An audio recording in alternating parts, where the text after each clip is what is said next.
In 3 days, we will celebrate, or at least Christians, or those who claim to believe in Christ, will celebrate the resurrection of Jesus Christ from the grave and his ascension into heaven. That was the time that the promise was fulfilled, and we were no longer under the law, but under grace. That was the time when the Hebrews were not God's chosen people anymore, but basically anyone who believed in Jesus Christ was God's chosen people.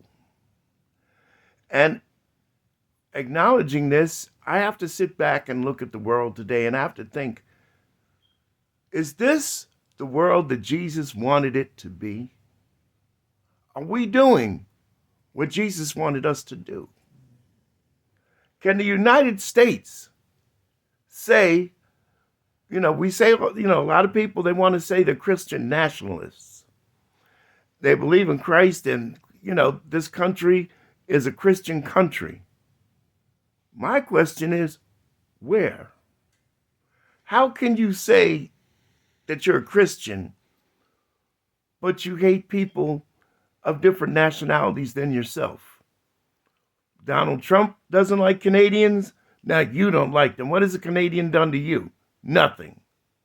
Donald Trump doesn't like Mexicans. So you don't like Mexicans. But Mexicans haven't done a damn thing to you. I know the argument, though. They come to this country and they steal our jobs.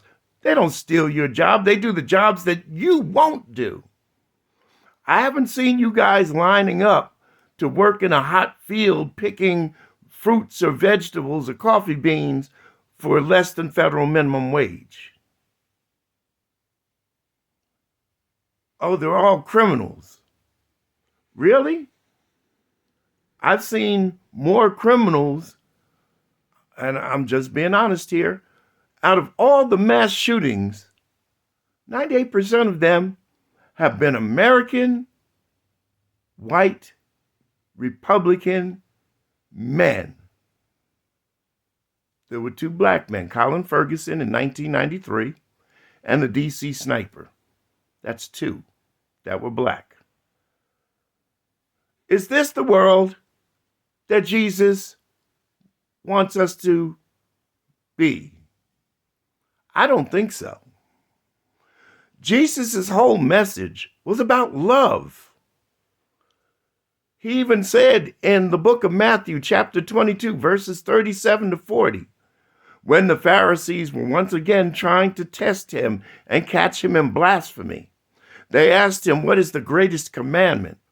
But knowing their thoughts, because he knew that they wanted to know which one he thought was the greatest of the 10 commandments, Jesus responded this. He said, the greatest commandment is to love your God with all your strength, with all your soul, with all your heart, and with all your mind.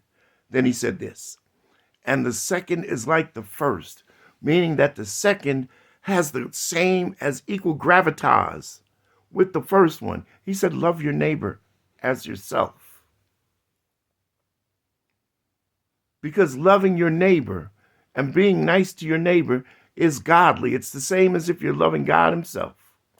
When you're good to people, that's very godlike. Yesterday, I spoke to a customer service person.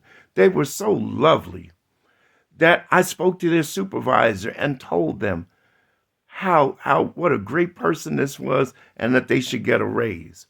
Yesterday, I said thank you to all the hard-working people in this country. How many of you Americans who claim to be Christian nationalists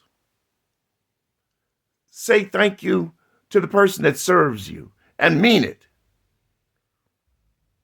Thank you to the person at the dry cleaners that cleans your suits or your shirts.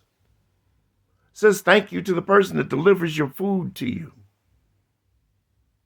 I'm waiting because I want to tell you right now, Donald Trump has created a divided world. And I don't think that Jesus would like the world that Donald Trump has created in America.